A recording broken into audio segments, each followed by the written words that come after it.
Okay, my friends, welcome to NWCR's Removing the Liberal Blindfold for this Tuesday, the 26th day of May in the year of our Lord 2020. To all you who are listening, I hope that you had a very happy and safe Memorial Day this year. We have all heard the horrible news of Islam murdering children and mothers, raping them and torturing, but you haven't heard this much. Islam should in fact be banned by all civilized countries in the world. This is one from the 3% Nation and is titled Ban Islam. Muslim cockroach massacres 186 Christian children. What he said will have your blood boiling. Written by Theodore Shubat on May the 25th. And now for what is going on. Nurpashi Kulov, the only surviving Muslim jihadist who took part in the Beslan massacre, in which 186 Christian children were killed, has affirmed that he feels no guilt for his crime, saying, quote, "I don't feel guilty that women and children died, but I can say neither I nor anyone else could have saved them because the decisions were made by other people." Unquote. The Beslan massacre in total killed around 336 people.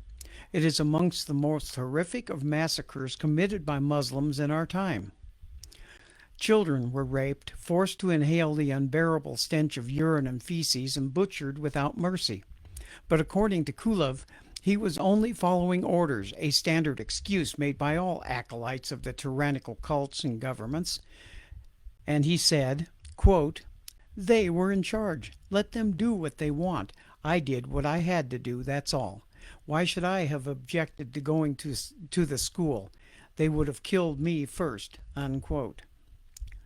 Numerous mothers of the murdered children have sent letters to this devil, and he has refused to respond to them, but he did decide to answer a question to one of the mothers. He wrote back and said, "She asked me if I want my kids to be like me. I'd really like them to be like me for sure," he said.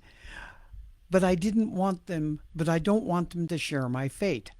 I wouldn't want that. I'd only be happy if they were like me, a terrorist." Unquote. One of the mothers, Susanna Dudiva, who lost her son Zaur in the attack, recalls the torment of finding her son's body in the morgue, saying, "As I entered, I only saw his heels, but I knew it was him. I went up to him. His chest was wounded. It was broken. I could see his bones, and as far as I understand, I saw his heart. He was so handsome. His face was untouched. His hands and head were a little burned, but nothing else was wounded, just his chest and his head." Another mother, Alevtina Kavane, who lost her daughter in the massacre, declared in anger, "I wish I could or would want to curse you or your children. There's nothing more painful than seeing your child die when you can't help." We also must remember that there are many Chechens living in America. They have come from the Balkans and or the Middle East and are very dangerous, very violent, and no doubt planning future terrorist attacks. Just look at all the havoc they are causing in Iraq and Syria. They should be seen as public enemy and inquisited as potential threats. And now to remove the liberal blindfold here, folks, a psychologist interviewed the demonic jihadist who was told by him that he is experiencing tormenting dreams such as blood streaming down the walls. Quote, "When I talked to him, he confessed he often has nightmares. He sees blood coming from the walls. To that, all I can say is, good, he deserves those kinds of dreams." The psychologist also demonstrated his absence of logic when it comes to Islam because he said, "A terrorist's logic is distorted. It's based on emotions. There's no common sense left." Now, did you hear that one? There's no common sense left. They believe in some mission based on some religion, which is also distorted. I don't know any religion that would approve of murdering children. I do. The children who were killed suffered because of it. that being Islam. No wonder the Russians are cracking down on the Islamic cult in their own country. It needs to be extirpated from society before more blood is shed. America needs to be the next country to ban Islam, or, my friends, we will suffer the same atrocities that happened in Beslan, and it will happen here. They are getting more and more brazen all the time, telling us that we can't do things that we've always done in our culture because it offends them. Who cares? They are getting more and more brazen all the time, like I said, and if we don't ban them, here, when it happens, when they take over, I will be there to tell you all I told you so, because we need to ban Islam now. Save more children from this fate because of their faith. Any religion is not a religion if they sanction the raping, killing, and torturing of mothers and children. Islam does, and therefore Islam is nothing but a cult that needs to be banned and damned. But folks, what we have against us are not only Islam, which make no mistake, is an enemy to our great republic, but also the Democrats. And this is one thing I wanted to throw in today.